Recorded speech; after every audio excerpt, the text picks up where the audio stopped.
वरना तो आज विपक्ष खत्म होता जा रहा है। एक अच्छे लोकतंत्र में सत्ता पक्ष का साथ नहीं, ये कोई मुद्दा नहीं है, क्योंकि ये सीधा सीधा चुनाव आयोग का विषय है। इसमें तो कई बार हमारे लोग जीते भी हैं, हमारे लोग हारे भी हैं, किसी को मिलते भी नहीं हैं और किसी के सुनते भी नहीं है, वो सबको मिलते भी हैं, सबको सुनते भी हैं। कांग्रेस हमेशा आरएसएस को गाली देती रही, और जब उनको लगा कि गालियां देने से बन कुछ नहीं रहा, तो साथ में उनका कांग्रेस जैसे आरएसएस शाखाएं लगाती है, कांग्रेस शाखाएं लगाएगी। यूथ कांग्रेस ने शाखाएं लगानी शुरू की, कहाँ चल पाई वो शाखाएं।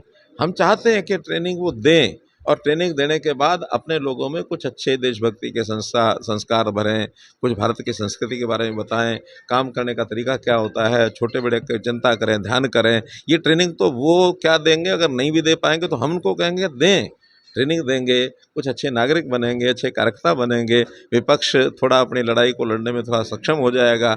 वरना तो आज विपक्ष खत्म होता जा रहा है। एक अच्छे लोकतंत्र में सत्ता पक्ष का साथ एक अच्छा विपक्ष, मजबूत विपक्ष होना चाहिए।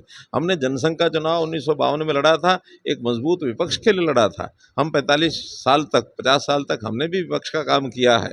तो विपक्ष का काम कैसा होता है, कम से कम वही अच्छे प्रकार से सीख लें, और ये सीखेंगे तो देश का भला होगा।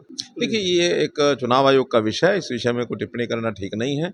जो कुछ हुआ है वो सबके सामने है, और ऐसी कोई गलती हुई है तो ठीक करने का काम है, चुनाव कोर्ट ठीक करे, चुनाव आयोग ठीक करे, उनका काम नहीं, ये कोई मुद्दा नहीं है, क्योंकि ये सीधा सीधा चुनाव आयोग का विषय है। इसमें तो कई बार हमारे लोग जीते भी हैं, हमारे लोग हारे भी हैं। एक बार हमारे जो विधायक थे बिलासपुर से, चौधरी भागमल जी, वो कोर्ट नहीं जिताए थे 11 वोट से। एक बार ऐसे ही हमारे घरोंडा के विधायक रमेश कश्यप, हाँ, वो 5-6 वोट से हारे थे।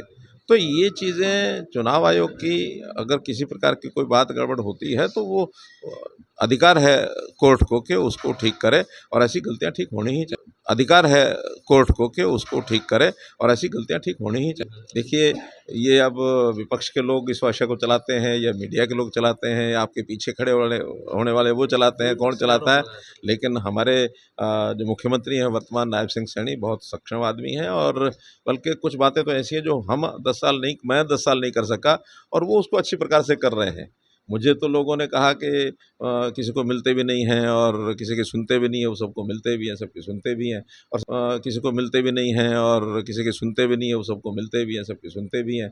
और सरकार की सारी योजनाएं जो उस समय चलाई थी, उन सब योजनाओं को बखूबी चला रहे हैं, और नई योजनाएं भी अभी, क्योंकि 1 साल भर ही हुआ उनको, तो नई योजनाएं भी जो जैसे उनको और ध्यान में आएंगी, या आप लोग उनको सुझाव देंगे तो उस पर ध्यान करके उसको भी चलाएंगे। कहीं किसी प्रकार की कोई दिक्कत समाज में किसी को नहीं है, स्वार्थ करने वाले लोगों की स्वार्थ पूर्ति हो नहीं सकती है, तो जो लाइन हमारी पहले चल रही थी वो आज चल रही है, कोई दिक्कत नहीं।